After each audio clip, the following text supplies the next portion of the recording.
Goed dat je luistert naar een nieuwe aflevering van Paul de Vries vanuit de podcaststudio in Ede met de missie de online automotive beter te maken.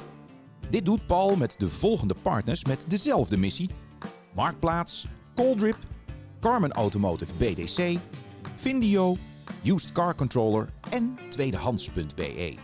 Vandaag gaat het eigenlijk over Bill Wittenmyer. En Bill ken ik al een aantal jaren.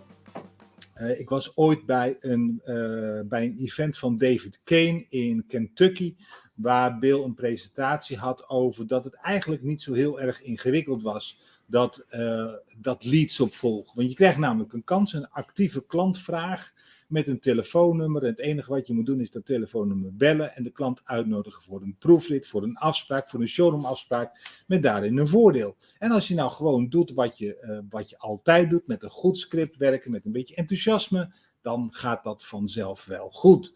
Maar ja, we weten ook wel dat het niet altijd de praktijk is. En daar had hij een fantastische presentatie over bij David Kane in Kentucky. En toen zei ik tegen Bill van, goh, wat doe je allemaal? En toen zei hij ook van, joh, 1500 agents die ze managen om van daaruit een virtual BDC met daarin dealers te helpen om betere leadopvolging te doen, zowel in de saleskant en de after-sales kant. Dus desalniettemin vraag ik Bill erbij. Bill, nice having you here in our DCDW online event on LinkedIn Live. Always great to be with you, Paul. I look forward to actually being together face to face soon, hopefully. Oh, I cannot wait. Yeah? Bill, for our audience, can you shortly introduce yourself, who you are, where you live, etc.? Sure, happy to. Thank you for having me on, Paul. Thank you to everybody that's tuning in as well. My name is Bill Wittenmyer, former partner at eLead CRM. We were acquired by CDK almost 3 years ago. Mm-hmm. And then since then, I decided to retire back at the end of last year. Spent 20 years on the vendor side with eLead, helping grow that business with a bunch of really capable, great teammates. And we were fortunate to have that time together. Prior to that, I spent almost 10 years on the automotive retail end, various positions inside the dealership. And currently just advising a couple of startups, having some fun, and living up on a very small island north of Seattle. So until the bad weather comes, Paul, then I'm going to get out of here. Yeah, and then you're going to Florida, right? That's right. Our weather here is very similar to Amsterdam. We've got very long summer days. And very short winter days, very wet, short winter days. And you said to me in our conversation earlier today that it's not uncommon for you in one day to see an eagle and an orca or a gray whale or a humpback whale. Yeah, very common this time of year out in front of the house. So very, very special place to be. It's amazing, right? Very much so. Mm-hmm. Yeah. Hey, and I spoke in my introduction that I was stunned by your presentation. David Kane, many years ago. I know it feels like that was a long time ago, Paul. It was, and it was in Lexington, the city where nothing happens. Right. And you had a presentation, a very simple presentation, where you made it very simple that, hey, the lead is coming into the dealership and it is not rocket science. You phone the consumer, have a great conversation, and make the appointment. Yeah, absolutely. I think we overcomplicate things significantly, and not only in our business, but in a lot of areas. And hopefully today we can simplify that and give you 5 things to look at as you're building not only a BDC, but really any department inside the dealership. I think these little pieces fit into that wheel. Yeah. If you look at your experience, right? If you see to eLead 1. That was a big BDC where you're helping dealers on the sales side and on the service side, right? Correct. Absolutely. What is the common phrase now in the US Is that better to have a BDC, internal or external, to handle the online leads? Or is it something salespeople has to do it on the floor? Yeah, it's always a mixed feeling, I think, kind of split down the middle. You have one camp that feels like, look, the salespeople are here, they should handle that. That's their job. They're handling the customers. And then you have a second camp that kind of sits in the, hey, they've got other things to do. And, with the amount of leads that are out there right now versus, inventory and all those other challenges, it becomes pretty difficult. And in the US, most dealerships now are dealing with, if you're inside the store, they have a lot less people working. You have to have a lot more different projects that you're working on. So you're handling a lot of different things. I'm one to say that I think we should all be specialized. It would be ideal if salespeople had the time and the inclination and the skill sets to, handle the BDC type processes, but in most cases, I believe that it's better to specialize those out and focus on what we do best. And I think salespeople focus and do very well in front of people, and I think BDCs are much better in terms of the remote and on the phone. Yeah, and if you look at that remote discussion, then you have the same discussion.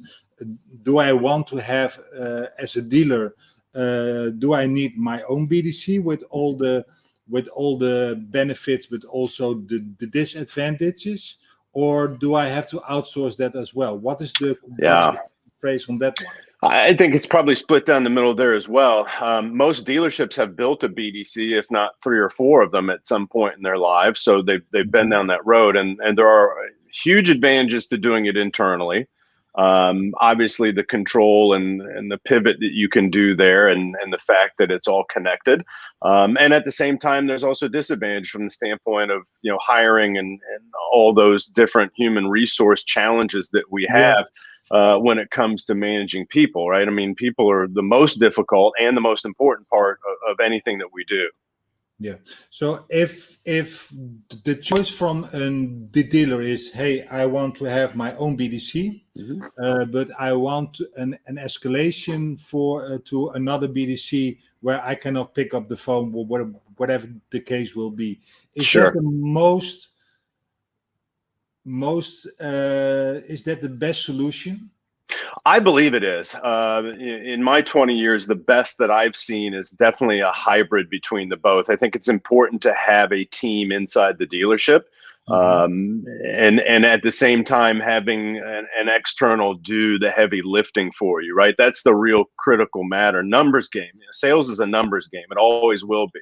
And numbers in so many different ways. But, if I can talk to more people, I can write up more deals. And I think that's really what it's about. So that hybrid method is a real key in what I've seen in the real successful dealerships. But it can be done both internally and externally. And then I think that's what we'll talk about today is those 5 areas that any dealer or any person can look at and really focus on and keep it simple and yet get maximum effort and production out of that. Yeah, but Bill, if you talk to that 5 areas, what are you talking about then? So the 5 areas that I look at, and as I mentioned earlier, it's not only for a BDC, it could be really for any department or any facet within inside an organization. Number one, it already starts with people, right? It's always people. The next one is pay plan. The third is process. The fourth is priority, and the fifth is performance. So I call those the 5 Ps. So it's people, pay plan, process, priority, and performance. And when you look at people, we start there and we end there. We talked about that already. But I think the biggest thing that we have to do is when we're looking at hiring, I think it's very important to hire based on character traits, right? A lot of people try to look at experience and skills, and the reality is experience is just all the summation of all of our faults and mistakes, right? So I think what we need to look at is, experience and skills can be taught and learned.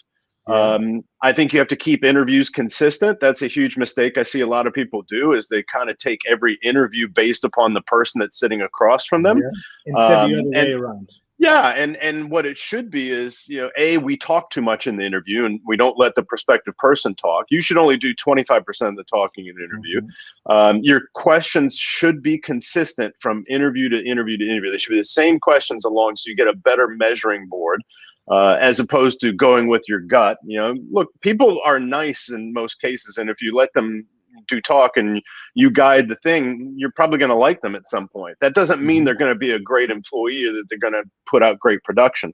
No. So I think you need to look at, what traits do they naturally have? Are they self-motivated? Can they learn? Do they have integrity? What's their work ethic look like? Those are the things that I'm looking for in an interview, is the characteristics. Everything else, I believe that we can teach and hopefully they can learn, and we can put those skill sets in place. Yeah. So that's the first one, the people. Yeah. And then the pay plan. Well, what's important on the pay plan? Because there's a big difference between Europe and America, right? Sure. And knowing that, I felt like I would go a little bit different in how I describe that. And so I'm not going to go into specifics on what that pay should be. Every area and every market's different. I mean, Amsterdam's certainly going to have a different pay scale versus somewhere else inside of the Netherlands. But look, pay plan should be based on your priorities and your desired outcomes. That's first and foremost. It should be a performance-driven and performance-oriented. What you want to achieve needs to be rewarded, and what you don't want to achieve should be avoided. If I do better, I should make better. These are all really easy catchphrases to remember when you're creating those pay plans. And look, tie your processes to the pay plan. Whatever your activities are is what the pay plan should be tied to. I don't necessarily should tie the outcome all the time in terms of what the pay plan should be. It's all the activities that lead up to that is where I should tie it to. That's the most important. If I have the activities being completed, the outcomes will be there. And that's the most important thing. So if you make the dials, if you make the conversations, you will make the appointments at the end. Right. That's exactly right. So the pay plan should be based on your desired outcome, what you wanted to have most. Okay. And then the process. The process. And, this is probably the most important aspect next to people. And that is, we look at a couple of different things here. So in terms of BDC, I'm going to focus on contact rate. That's going to be a huge one on my activities and process list. A top level agent should be able to have 5 to 7 meaningful conversations an hour. That's a lofty goal, but I think it's more than attainable. Conversely, a conversion rate should be between 40 and 50% of the calls should generate an opportunity. And that should be for either sales or service. I think that's one thing that we forget in the BDCs. We're always focused on new car sales, and that's the fun part of the deal and the glory. But we should always remember to have a dual action opportunity. And that's a big takeaway that I hope, a little nugget that people get, which is if I've got somebody on the phone, just because I can't get them interested in a new vehicle or an appointment or any of those things, I should automatically be able to switch to a service opportunity and see if I can gain them as a service customer. So always have a dual action opportunity based in your process and in that call, and you're twice as likely to have something happen in a positive way.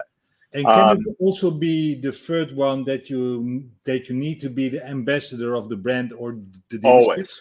Always. I know that's a difficult thing. We see the brand loyalty and the dealership loyalty as a whole is very low nowadays because there's so many options and opportunities. But, look, I think loyalty and customer service is still very, very high on the list. If I'm giving you something for free and I'm not always asking for business, I think that means something. I've always tried to work that way in my own professional life and personal life, which is I want to give. I feel like if I give enough, something will come back at some point and without expectation. And that's a really big thing is, give without expectation and you'd be amazed at what happens. And it's that brand, ambassador that you spoke of, which is a great thing. It should be incorporated in everything that we do, whether it's in the BDC or face-to-face. Yeah, what I heard actually in many conversations I've been scoring and coaching is that people are submitting a lead, for example, in Lexus or Toyota, whatever the case will be, and the client is asking something which cannot be dealt with the Toyota brand. You are still the ambassador of that brand, right? So you can say no, we don't have it. But you can also sell it because you don't have it, but still be thankful for the opportunity, be thankful that they have to consider Toyota in their customer journey or whatever the case will be. I think that's a great takeaway. Yeah, Paul, I think that's a huge takeaway, in general in sales and in our business, which is, no is the worst word in the world, right? We don't want to hear that as we're selling. We don't want to hear that as a BDC agent trying to sell an appointment. No is bad. And conversely, we should never use the word no. We should always find those alternatives. And as you said, selling, is the way it should be. So I always stress, look, no is one of those words that's not in our vocabulary. Let's find an alternative. Even if we don't have that, let's present those alternatives. You never know what can happen when you present those alternatives, and nothing bad happens. I mean, it's certainly better than no. Yeah, and if you talk about that process, if you have 100 leads again, online leads, so active leads that somebody is submitting information, submitting their information to get information back, because you're paying with your information one way or the other. Mm-hmm. What is then the engagement rate or the connection rate and the appointment rate which you think it is reasonable? Sure. It depends on phone number. Mobile is obviously the most important now. It used to be a little bit different, and you could do work and home and try to get as many of those as possible. Obviously, mobile is the most important now. I think the second thing is, confirming how the consumer wants to be communicated with. I think we assume a lot of the times, how they want to be communicated. I think it's very important to ask the consumer, hey, how would you like to be communicated with? Do you want text? Do you want live call? Do you want email? Let's work on the consumer side and communicate in a level that they want. As I mentioned earlier, conversion rate, if I'm making those meaningful conversations, we should have 40 to 50% of those to generate an opportunity. It doesn't necessarily mean an appointment. An appointment rate may be less than that. Maybe closer to 30 or 40% as opposed to 40 or 50. But the real key is, again, monitoring and managing that process. And one of those other things would be time on the phone, right? If we're managing our BDC or our salespeople, that's a critical point of interest that we need to look at, which is time on the phone. And, we should be somewhere the goal of 5 to 10 minutes in conversation. Look, longer is great. Shorter is probably something you want to look at. You start looking at a 2 or 3 minute conversation on average with your agents, then there's probably not a lot of meaningful conversation happening. We're not getting that far down into the funnel with the consumer, and we probably need to find out a little bit more about what script is being followed or not followed in that case. And that would lead me to the next piece of the process, which is scripts and word tracks. You need a foundation for any good structure. You have to have guidelines, and these help you to stay on course and work towards the desired outcome. And look, we're not scripted here right now, and so it's a very easy, smooth flowing. We've known each other for a lot of years, so that makes it easy. And that's not necessarily the case on most calls with a BDC. So I think you have to find a way to do that. You can't be too scripted, but at the same time, I think you have to stay inside boundaries and have those guidelines that will help you to stay on course and to where you go. There's an old saying that I started with 30 years ago when I got into the automotive business, and it was, put the conversation back into the sale and the sale back into the conversation. And it's always a two-way street. We should always be having that. It can't always be about I'm selling. And it can't always just be conversation. It has to be intertwined between the two. And then finally, go ahead. But you also said to me that about the scripting, if you change the words, you change the result. That's right. And that's important to remember. And that can be good or bad. You just have to be able to be fluid enough to make sure that it's appropriate for the setting and what's happening at that time. But 100% correct. If you change the words, you change the result. And you have to be very cognizant of that in terms of, deviating from your guidelines or your scripting or your word tracks, because it can take you off. And obviously the last thing to bring all those processes together is going to be reporting and metrics, right? And that you always need to measure and coach and counsel for continuous improvement. And I think, what metrics is really about is making sure that we're not spending so much time looking at reporting, but we're spending more time using those metrics as a good coaching and counseling tool. And that's something that I think is a little lost right now in a lot of businesses is that, we don't do as much of that coaching and counseling. And what I would tell you is when you think of reporting and KPIs and metrics, continuous improvement should be your ultimate goal. It's not dialing down into the data so much. It's continuous improvement. What can we do to continuously improve? But if you see the conversation here, right, is that some salespeople are doing great in this market. It is almost impossible not doing great, but still they are doing this. I'm great, etc., and they are not able to improve themselves because they don't feel the need to be better. And the managers are saying, hey, we are doing great. Why should I bother? Yeah. How do you do that as a manager to be in front of them and to say you need to improve every day? Yeah, I think that's really critical. I think that's a good point. Right? Everybody is doing well right now.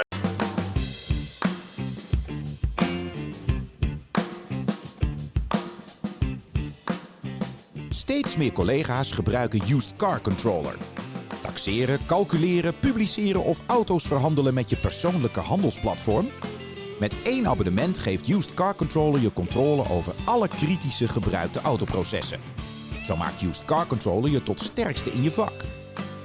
Findio is de merkonafhankelijke Automotive partner. Findio is er voor uw klanten en u. Zo kunt u zorgeloos ondernemen en uw rendement verbeteren. Uw online leads opvolgen binnen 30 seconden? Dat kan met Calldrip. Vraag direct een demo aan. And I'm grateful for that in the automotive retail space. But at the same time, we also know the challenges are coming. Everybody talks about the inventory, this or that. Well, look, this business is a funny way of moving on that pendulum. And, we'll go from not having any inventory to 6 months from now, they'll be stacked up all over the place. And hopefully everybody hasn't forgotten how to sell cars because, we've been order taking. So I think to answer your question is, when's the best time to continuously improve? When you're doing great, right? You're positive, you have positive momentum, you have things going on. It's not taking a lot of that extra effort right now. I'm not saying that it doesn't take effort. It does, but it's not taking a lot of extra effort. You're not struggling. We're able to pay the bills. All these great things provide for an environment for really great continuous learning. That's the best time to learn. The worst time to learn is when you're in the hole and you're behind because all you're focused on is trying to dig yourself out of that hole. So I think the best time is right now. And look, you could say that for any time. When is continuous improvement good? All the time. But you have more energy, you have more opportunity, you have all the positive things behind it right now. And there's one thing I know about this business and any business is, it will change. And that good or bad, it will change. It's a constant in momentum change. So right now is a great time to do that. And look, I know a lot of dealers, they're not spending money on different things right now. They don't feel like they need to. I know other dealers that are pretty progressive and they're like, hey, this is the best time to spend money. We've got money coming in. Let's go ahead and make hay while the sun shines, as our great friends in the West would say. Hey, but if I have that dealership and I have my internal BDC and I want to stay in that process, in the templates, in the scripting, in the reporting, etc., how much of the conversation do I need to score and coach? Is that a metric and can it be any number? Yeah, I think it could be any number, Paul. That's a really good question. As I mentioned earlier, we don't want to get too far into just being in the script because we could miss some nuances of conversation and some clues and some pieces that could help us. And I think that leads me to number 4, quite conveniently, which is priority. I think what you measure on is your priority, and your priority should be 3 to 5 goals. It should be 3 to 5 goals that you want to achieve. It should be simple. It should be short. You should build your process around those. You should reinforce constantly. And don't be afraid to change or pivot depending on the environment or what's going on, in the industry at the time. So the short answer, Paul, is I'm going to measure it based on my priorities. Did I meet those priorities, or was I getting most of those priorities covered in that conversation? Did I achieve the priorities that I was looking for? And look, every store, the priorities may be slightly different. You can look at those as activities. We can assign a lot of different words to it. We all know the ultimate outcome is to have a consumer inside the store where we can do a delivery, or we can do a remote delivery with digital retailing, or any of those things. We all know selling a car is the ultimate priority. I don't think you have to have that on your list. I think we all know that, right? Selling the car is the ultimate priority, but what are those different activities that lead up to that I want to measure and I want to constantly be reinforcing? As I said earlier, I don't want to manage the result. The result's already dead and gone, and it's too late then. So I want to manage those activities leading up to it. Absolutely. But as a manager, do I have to listen to calls, or do I need only to see the report? I think it's very important to listen to calls. I think you have to, take it from the horse's mouth, so to speak. And, either you're using technology to do that, and different technology sources that can monitor those calls for you. You can go back and listen or alert you. They're all very good. They're all very useful. At the end of the day, a manager also has to know what's going on from the front line. I think great managers lead from the front. And so they're not taking the word from someone else. It's very easy, and I use the word manipulation, and not in a bad way, but it's very easy to be manipulated either by data or by words or by experience, and that can put blinders on. So I think that you have to have a little bit of the taste yourself to understand what's really going on, and it makes for a really great coaching opportunity, and that leads to my last one, which is performance. Look, performance should be measured based on your priorities and process, right? These all intertwine. If you notice, that all kind of intertwines, and you can use that automated technology when possible for reporting and measurement, but don't overanalyze. The paralysis by analysis is a horrible disease that you can get into. You can use it for both good and bad metrics for coaching opportunities, and I think that's important. And look, give feedback for good and bad, and do it quickly. Don't wait 2 or 3 days to then go back and either give a negative feedback or positive feedback on something that was done. It's really important to give the feedback in the moment, and do it quickly, and to the point, right? And don't dwell on it either, the good or the bad. I used to have a saying with my sales teams, which is, we don't ride too high and we don't ride too low. We're not gonna celebrate the victories too long, and we're not gonna criticize the losses. We're gonna just make sure we look at it. We're gonna give the feedback. What could we have done different? Let's coach and counsel.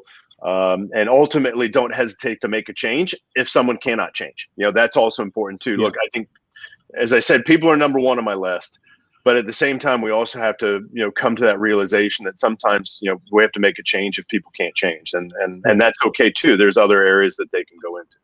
Yeah. One other thing, what you said on point number 3 about the process and about the duration of the call, something hit me.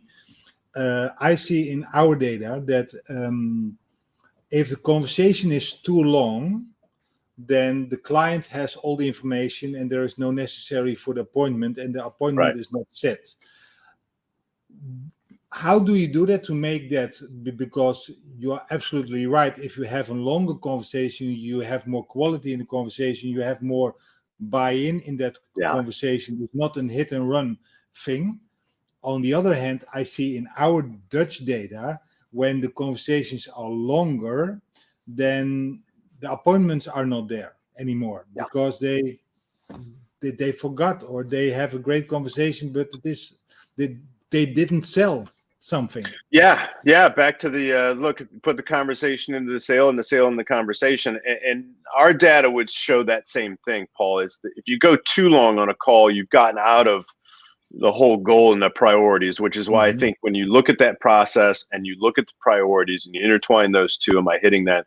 But to answer your question very directly, I would say one of the goals that I would have every time I'm having a conversation with a potential client is, how can I walk away from this conversation with at least one thing I need to follow up with them on, right? One thing. And it could be an inventory question. It could be a vehicle question. It could be any number of things. But I think it's important to always leave yourself with a potential and an absolute, I need to follow up with this person opportunity. And you can create that in the conversation via questions and your priorities.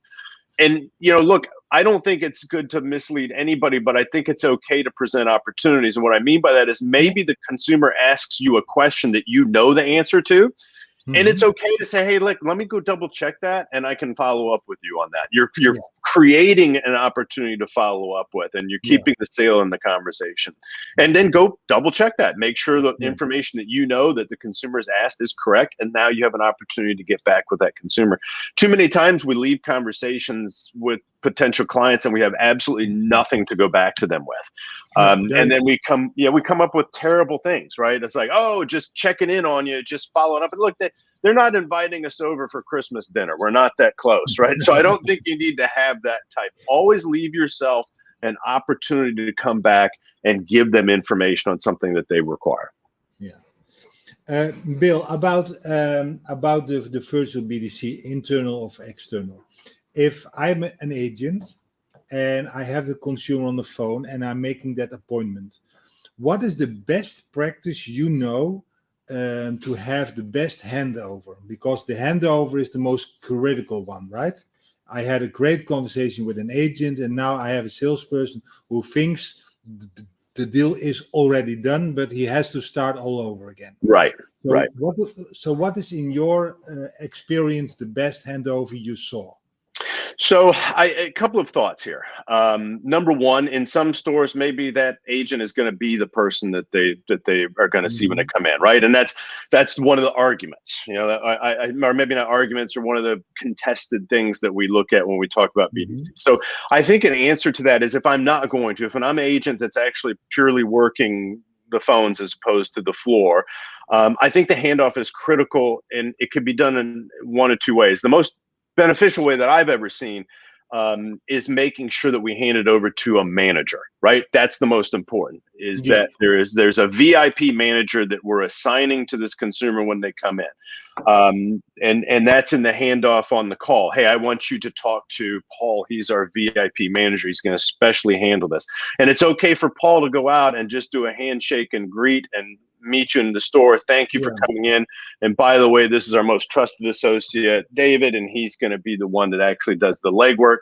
I, on the other hand, are going to be back here. I'll be taking care of the numbers and all the details for you. I'll see you in a little bit. Really simple, right? So it's a combination of from the phone call and how it happens on the floor. Those are the two critical things. You can have the greatest handoff and the greatest conversation in the world on the phone.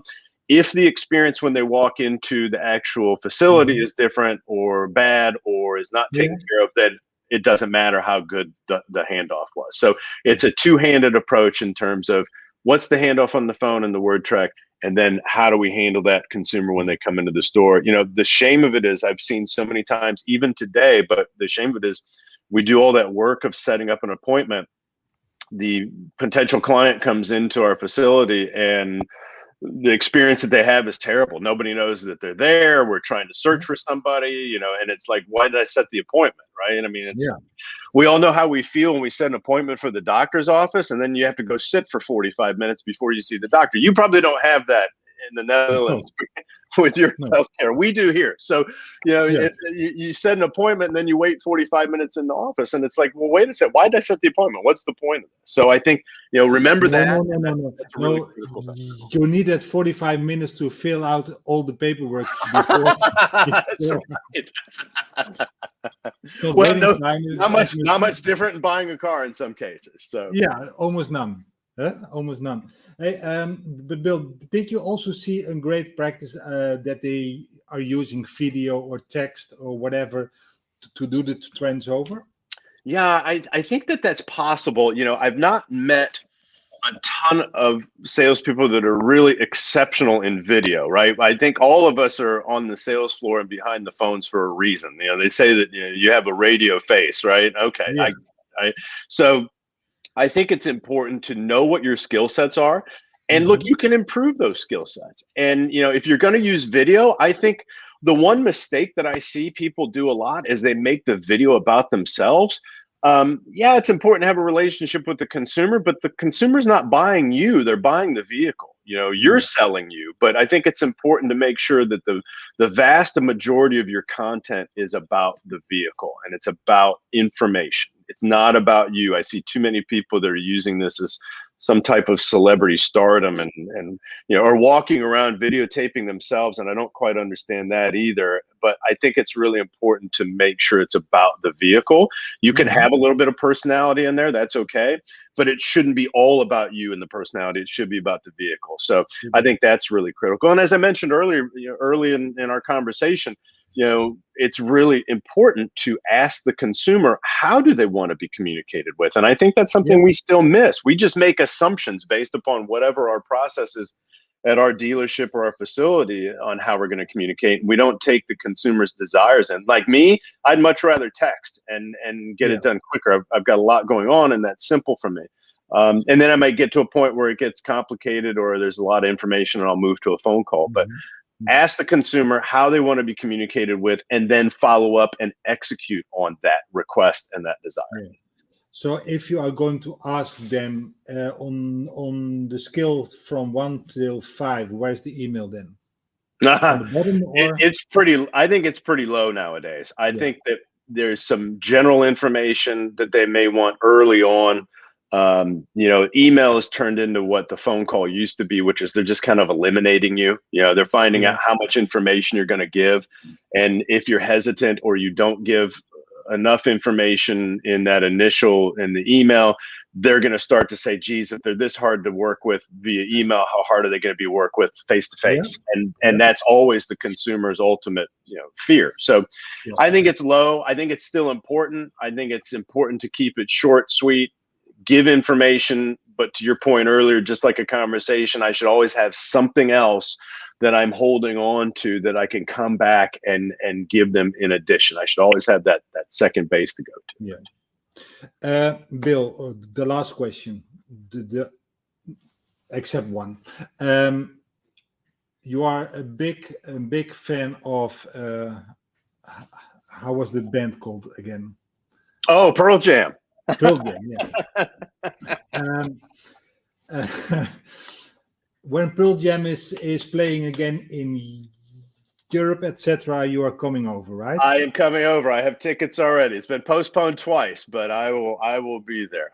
Okay. So if you are in Amsterdam, then maybe we can arrange what we are now doing in September, also with David, to do an event together in Amsterdam or in somewhere in the neighborhood to teach the Dutch dealers and the Belgian dealers as well all about the BDC, right? I would love to. Any excuse I have to get to Amsterdam, I am taking advantage of that. Okay, that's a deal then.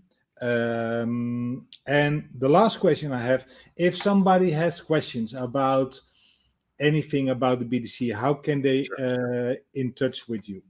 A couple of different ways. Twitter, I'm very active on Twitter, and that's Billy the Kid Witt, WITT at Twitter, of course. So Billy the Kid Witt, WITT. You can find me on LinkedIn. I'm very active on LinkedIn as well. Obviously, that's Bill Wittenmyer.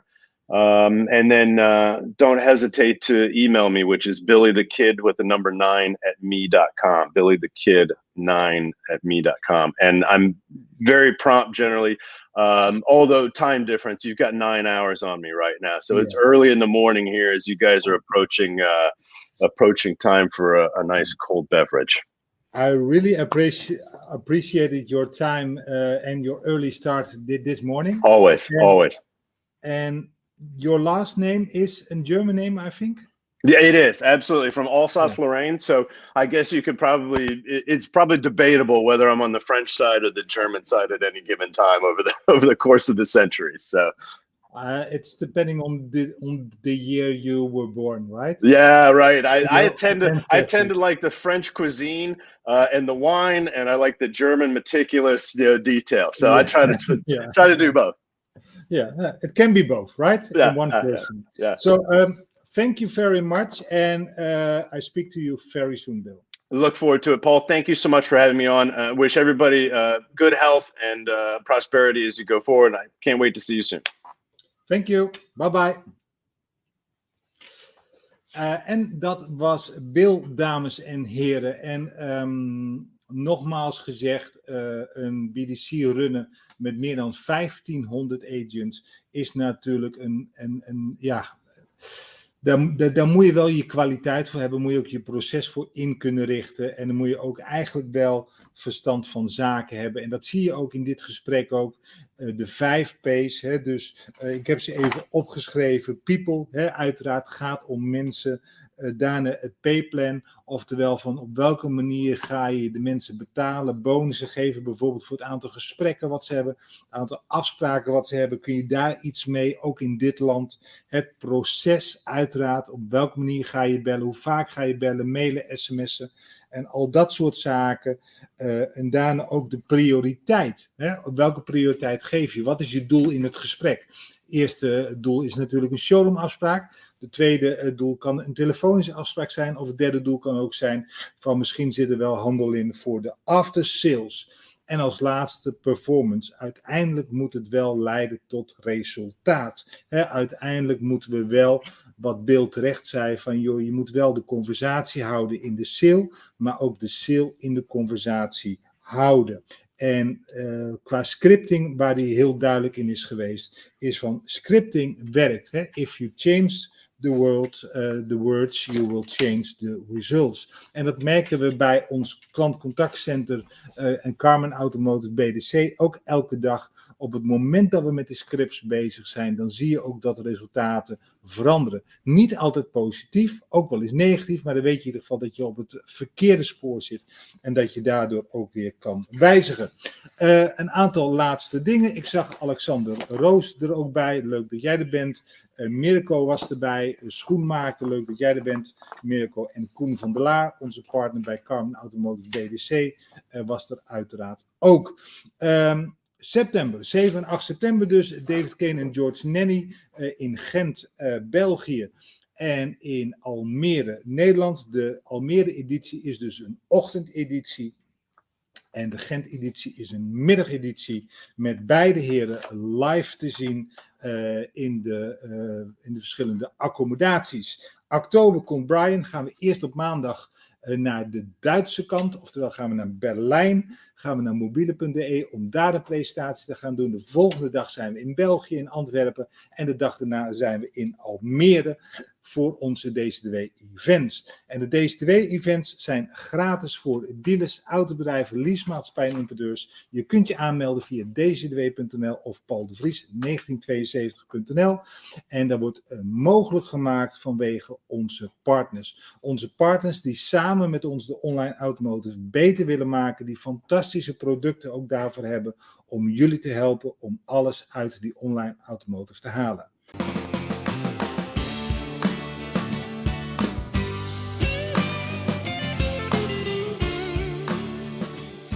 Dank u wel voor het luisteren naar de DCDW podcast van Paul de Vries met de missie om de online automotive beter te maken. Vond u deze podcast interessant? Abonneer dan meteen via Spotify, Soundcloud of iTunes en deel deze podcast via LinkedIn met uw netwerk. De DCDW podcast van Paul de Vries wordt mede mogelijk gemaakt door de volgende partners: Marktplaats, Calldrip, CARMEN Automotive BDC, Findio, Used Car Controller en tweedehands.be.